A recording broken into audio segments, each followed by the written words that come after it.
donner vie à une créature, un personnage fictif ou juste à un objet. Lui insuffler une âme ou juste le faire bouger. Voilà le quotidien d'un animateur. Salut la compagnie et bienvenue sur Parlons VFX. Aujourd'hui, vous l'aurez compris, nous parlerons animation en compagnie d'Anaïs Calviac, animatrice à Xilam. Anaïs, tu es en live. Oh là là. Oh le stress. Du coup, je vais présenter ta bande démo.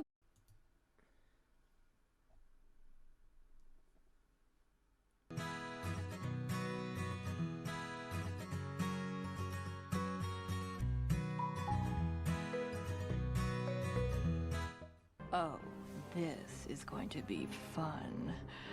Oh, you gotta taste this! This is, oh, it's got this kind of, it's burny, melty, it's not really a smoky taste. Du coup, c'est tous les projets en fait, vu que c'est ma bande démo de fin d'études, du coup, donc là, c'est tous les projets de fin d'année sur lesquels j'ai bossé, avec des projets d'école.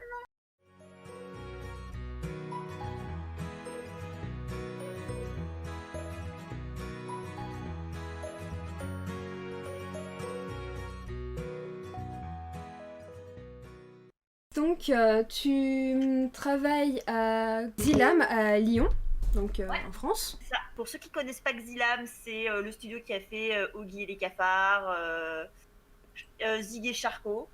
Enfin voilà, les zinzins de l'espace, enfin que des trucs très drôles et très déjantés. Est-ce que tu peux nous parler un peu de ton parcours pour devenir animatrice? Ok, alors, alors globalement, j'étais pas spécialement. Enfin, j'aimais bien l'anime, genre, enfin, voilà, comme beaucoup de gens, pas tout le monde, mais beaucoup de gens, voilà, les Disney, ça a bercé l'enfance, tout ça. Mais en fait, en plus, moi j'avais plus des animés et des mangas, donc plus culture jap que américaine. Genre, je sais que j'avais beaucoup d'amis qui, elles, étaient vachement cartoon, genre Super Nana, tout ça et tout. Et bref, en tout cas, j'étais plus anime jap à fond. Et genre. Mais c'est pas pour ça que je voulais faire de l'anime. Voilà. Genre, je voulais faire du dessin, peut-être du manga. Bon, je savais pas trop. Donc c'est grâce à un film du coup que j'ai voulu faire animatrice parce que juste je suis sortie du film, j'étais en mode ah mon dieu, j'en peux plus, c'est la plus belle chose du monde. En gros, j'étais avec des amis au cinéma, c'était soit tu vas voir Camping 3, soit Dragon. Donc moi dans tous les cas je préfère de l'animation à des films, surtout Camping. Du coup on va voir le film et là voilà je pleure toutes les larmes de mon corps et je suis en mode oh mon dieu. Et ouais, voilà. Donc Dragon avec Croque-Mou, etc. Donc ah, ouais. Donc ouais, ouais. Et vraiment, en fait, je me suis dit, putain, on peut vraiment faire vivre des trucs comme ça avec l'animation. Et juste, je me suis dit, ah ouais, je veux trop. Et je sais pas, depuis, je vois tous les films d'animation d'une autre manière. Même, ouais. Je dessinais beaucoup pour le plaisir. Et en fait, quand j'ai vu les films d'anime, je me suis dit, ok, il faut que je prenne des cours de dessin plus sérieux.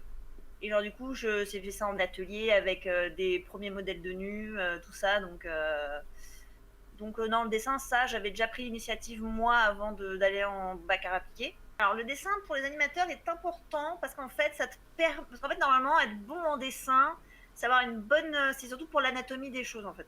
T'es bon en anatomie et que tu comprends en fait tout ce qui est physique et body mecha. C'est vraiment une grosse part de fait parce que du coup, en fait, tu vas éviter des erreurs dans les posings. T'as des choses qui vont te paraître naturelles, genre par exemple l'animation, tu vois, t'as des trucs où genre t'as tendance à ne pas lever les épaules, alors qu'en fait quand tu lèves tes bras, t'as les épaules en fait et t'as tes omoplates qui se lèvent derrière. Donc c'est plein de connaissances subtiles mais qui font qu'après dans ton anime c'est plus réaliste et que c'est plus vrai en fait. Et savoir ça, c'est hyper important si tu veux faire de la prépa pour tes shots. Genre par exemple, tu te fais des animatiques 2D pour mettre tes idées sur le papier et pour avoir tes petites idées préparatoires en mode, enfin pour dire ok, je pense qu'il va faire ça, ça, ça. Tu pourrais mettre plus de dessins encore. Moi j'ai vraiment fait que les poses clés, mais tu pourrais faire tout en anime en 2D pour faire un test et dire ok. Donc j'ai fait bac à appliquer et c'était vachement cool. Donc c'est un bac STD2A machin. Et vraiment super cool parce que du coup en fait les bacs à appliquer, ça vous permet de tester plein de trucs, genre pas que de l'anime. Genre, ils ont plus travaillé l'ouverture d'esprit sur vraiment en fait manger de tout. Et après, du coup, les choses sérieuses ont plus commencé à Artefix.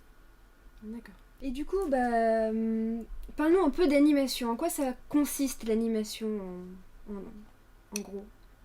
De manière cool, c'est tu crées toute la personnalité du personnage. C'est aussi rendre les trucs crédibles selon après le format sur lequel tu vas bosser, tu vois, parce que là, typiquement, le projet sur lequel on bosse, clairement, en termes de crédibilité, pas comme sur du Roi Lion où genre faut vraiment que le lion ça soit hyper crédible en mode genre si ton lion tu l'animes mal, vraiment dans comment un vrai lion bouge, bah ça va se savoir parce que les gens savent comment bouge un lion. Donc, il suffit que tu te trompes là-dessus et tu perds tout le défi du film qui est d'être réaliste. Et du coup, après, t'as des projets où tu peux plus te lâcher parce qu'entre guillemets, t'as pas à te coller à une réalité ou autre en fait. Donc, c'est plus un style que tu trouves et c'est là où tu peux plus t'amuser en fait. Et c'est ce que je préfère, je pense. Mais voilà, ça, après, c'est question de goût. Et après, c'est aussi véhiculer les bonnes émotions au bon moment, tout ça. Non, pardon, là je vais dans le détail. Donc, globalement, animation, c'est tu donnes une âme et tu fais et tu fais bouger les choses. Ouais, en fait, le principe général de l'animation, c'est de pouvoir animer un objet 3D, que ce soit une créature, un personnage ou même une gomme, Ouais. et de lui donner une personnalité. Donc il y a deux types d'animes, donc il y a l'animation de personnalité, donc ça, par exemple donner une âme au personnage ou même à l'objet, et il y a l'animation, on va dire plus factuel, oui c'est ça, en gros quand genre il y a un stylo, il roule sur la table, il a pas d'âme le stylo mais il roule sur la table. Ouais, Ça voilà. va être une autre style d'anime également, mais c'est de l'anime aussi. Ça... Parce qu'en fait, en anime, t'as le body mecha, donc c'est vraiment l'étude mécanique de comment bougent les choses. Et l'acting, c'est vraiment tout ce qui passe par la personnalité, je dirais. C'est plus la personnalité ce qui rend le truc plus pour vraiment transmettre les émotions, les arrière-pensées des personnages, tout ça. C'est comme l'acting d'acteur en fait. Qu'est-ce que tu conseillerais pour en arriver là, c'est-à-dire en animation quelles compétences tu penses qu'il est bon d'avoir pour être un bon animateur? Être un bon animateur, c'est quelqu'un qui anime avec sincérité, tu vois. Ça, c'est un peu une phrase à la Yoda dans Star Wars. Tu ne la comprends que 10 ans après, tout ça. Déjà avoir une bonne culture, autant cinématographique qu'autre, être intéressé, Curieux. curieux, très Mais de tout. curieux. Qu'est-ce que je pourrais ajouter? Je pense qu'il faut aussi, comme tu disais, une bonne. Savoir dessiner, comprendre les mouvements. Et comment Euh, fonctionnent les choses. c'est ça, exactement. Je pense que ça, c'est quelque chose qui peut être intéressant. Il faut réussir, je pense, à se mettre à la place de notre personnage. Donc, potentiellement avoir un bon niveau d'acting. Quand je dis acting, ne pas avoir peur de se mettre en scène devant une caméra parce que t'as besoin de te mettre en scène par moment devant une caméra pour ensuite retranscrire les mouvements que t'auras fait sur ton animation. Je pense que c'est assez important d'avoir pleinement conscience de son corps pour pouvoir ensuite le retransmettre sur une animation. Ouais, en tout cas, faut pas avoir peur de se filmer parce que j'avoue, Cindy, merci de m'avoir fait ce petit rappel.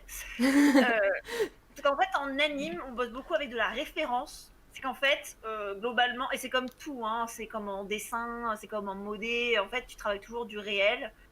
Et quand tu vas animer, en fait, tu vas d'abord te filmer et pour voir en fait comment tu bouges, pour voir pour voir comment ça se passe en fait mécaniquement parlant, puis même pour avoir un point de vue externe et juste pour jouer le truc quoi. Et ça faut pas être gêné face à la caméra quoi. Bon après généralement tu montres à personne, voilà mais ça fait Si, des bons dans les, souvenirs. dans les making-of, de temps en temps, t'en vois une ou deux. Ouais non c'est rigolo. J'en avais des bonnes d'ailleurs là sur Manen, du coup le projet avec le pélican là dans ma bande démo. Ah, il y en avait des belles où j'imitais le pélican. Donc, typiquement, tu te retrouves à faire ça comme ça. Donc, c'est très drôle. Bref, travaillez votre anglais. C'est dur au début, mais ça en vaut la peine. Ça va parce qu'en France, tu peux t'en passer. Mais bout d'un moment, il y a beaucoup de contenu quand même en rapport avec l'animation qui en... Voilà, vous mettez pas la pression de oh là là, faites un petit à petit, c'est comme les 5 abdos par jour, tout ça, c'est tout sur la longueur. Et sinon, venez vivre en Angleterre et vous saurez parler en anglais au bout d'un an. Ouais, mais c'est plus cher aussi d'aller vivre en Angleterre. Franchement, tu regardes des vidéos YouTube, tu regardes Breaking Bad en anglais, pas mal. Combien passes-tu de temps à animer? Ça dépend beaucoup. Surtout qu'en série, c'est pas du tout les mêmes quotas qu'en film, qu'en long métrage. Typiquement, en série, on doit tomber 3 plans par jour. Mais après, ça dépend des séries, ça dépend du style d'anime, mais en moyenne 2 heures pour le projet sur lequel je travaille. Globalement, en gros, on te dit il faut que tu animes en film, c'est du 2 secondes semaine. En série, c'est du... Bah, du coup, nous, on est sur du 9 ou 10 secondes jour. Vous êtes en moyenne combien à animer sur une production, donc? Bah là, typiquement, on est une équipe en animation, on est 7 en tout, avec 6 animateurs et notre lead. Notre superviseur même. Ouais. Et en gros, elle nous attribue les plans. Oui, en gros, voilà, on est 7 en anime. Et en tout, sur la prod, on est 30 ou 50. Alors, de visible, hein, parce que après il y a encore toute la prod. Parce qu'en fait, il y a une équipe qui est à Paris, il y a une équipe qui est à Angoulême. Donc, voilà. Je pense qu'on doit être plus de 30, mais voilà, en tout cas, en anime, on est 7. Alors, on est 7 à Lyon. Je sais qu'ils sont plus à Angoulême, mais voilà. Une question ici, tu es un contrat CDI ou CDD? CDD. Donc que sur Mais ce on projet. C'est ça, en fait, bah, comme tous les intermittents, tu bosses au projet. Après, bah, si tu as de la chance, je crois dans les très gros studios, globalement, tu peux rester... parce qu'il y a toujours des projets, en fait. Alors, on a une question ici. Est-ce que les studios recrutent des personnes autodidactes? Excellente question. Eh bien, ça dépend. J'ai discuté de ça avec des collègues il y a très peu de temps. Il y a une époque, c'était faisable. Genre, il y a 10 ans, un autodidacte rentrait easily dans l'industrie. Il était formé sur le tas, il commençait en bas de l'échelle et il montait. Et la plupart des superviseurs qu'on a maintenant ont commencé comme ça. Ils n'ont pas fait spécialement une école de 3D ou d'effets spéciaux avant. À cette époque-là, c'était assez ouvert. Ils cherchaient en fait de la... depuis, il y a des écoles comme l'ESMA, comme Artefix, tout ça, qui ont pop, qui donc proposent maintenant des étudiants qualifiés, qui font concurrence en fait aux personnes qui apprennent en autodidacte. C'est toujours bien de commencer en autodidacte et de finir dans une école pour pouvoir enfin rentrer dans les boîtes. Sur ce, on vous laisse. J'espère vraiment que ça vous aura plu. N'hésitez pas si vous avez des questions supplémentaires que vous aimeriez connaître. Donc on se retrouve dans 2 semaines pour accueillir Alex Brossard qui nous parlera de rig. Le rig, c'est la partie juste avant l'anime. Donc ce que les animateurs utilisent pour animer. Donc on en parlera plus en détail dans 2 semaines. Et bien voilà, c'est terminé. J'espère que ce nouveau format vous aura plu. N'hésitez pas à me le dire ce que vous en pensez en commentaire. Si vous désirez en savoir plus sur l'animation, j'ai mis plein de liens pour vous en description. Vous pouvez également retrouver mes précédentes vidéos sur ma chaîne, ou bien ici et là. On se retrouve sur Twitch dès la semaine prochaine pour un prochain live Parlons VFX. En attendant, abonnez-vous!